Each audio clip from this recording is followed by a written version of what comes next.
So the idea here is to make an understated piece of terrain that's extremely versatile in a couple different ways. It's also a pretty easy build. Works great in your D&D, role-playing game, or your war game.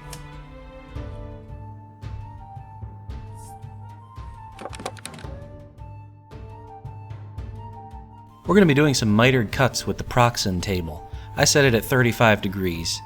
Use a protractor to set the carrier along the arm, and then mark the arm with a Sharpie so you know for the future what angle that position corresponds to. After that, it's exactly the same as any other cut, except you might need to dial up the voltage a little bit since there's more surface area cutting. So from 1 inch thick extruded polystyrene or home insulation, cut a square 3 3/4 of an inch, and then miter 2 sides of it. I used 35 degrees. Make 4 of these pieces. Then cut a 1 3/4 inch square and again miter the 2 sides.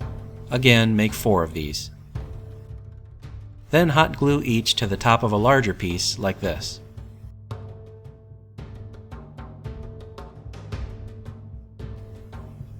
Cut 3 squares, each 3 1/2 inches, and hot glue them together in a stack. This is the center of the pyramid. The last 4 pieces are a little tricky. You need to make this. Begin by cutting a standard rectangle 5 1/2 inches long and 3 1/2 inches wide. Then miter one of the short ends at 60 degrees, this will be the bottom of the ramp, and the other short end at 30 degrees. This will become the surface that attaches to the center. And here it is being hot glued to the center stack. Do all 4.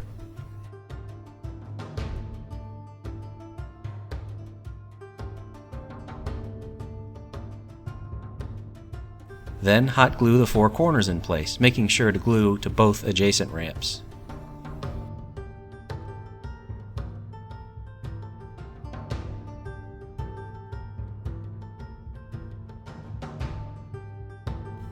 For texture, I did the rolled up tinfoil ball,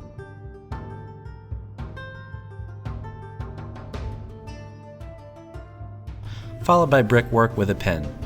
As Jake from Mini Terrain Domain tells us, you gotta earn this. There's no shortcut for stonework. From here you can paint it up however you like. And before we go to the table, I'd like to take a moment to thank all WCV sponsors. This week I draw your attention to Dungeon Cast by Dan Boccini. Dan's designs are full-on custom resin casts. He's currently focusing on 1 1/4 inch grid tiles destined for box sets with playable D&D scenarios in them, basically an evening in a box. So click the link in the description below and check out the Dungeon Cast Facebook page.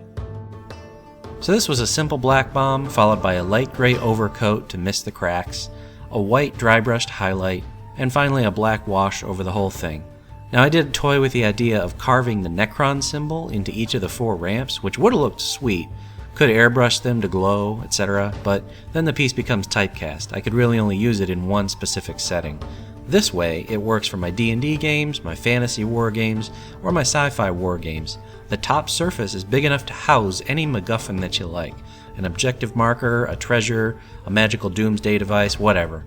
And each of these tiers allows for the placement of miniatures to give a mechanical or tactical advantage.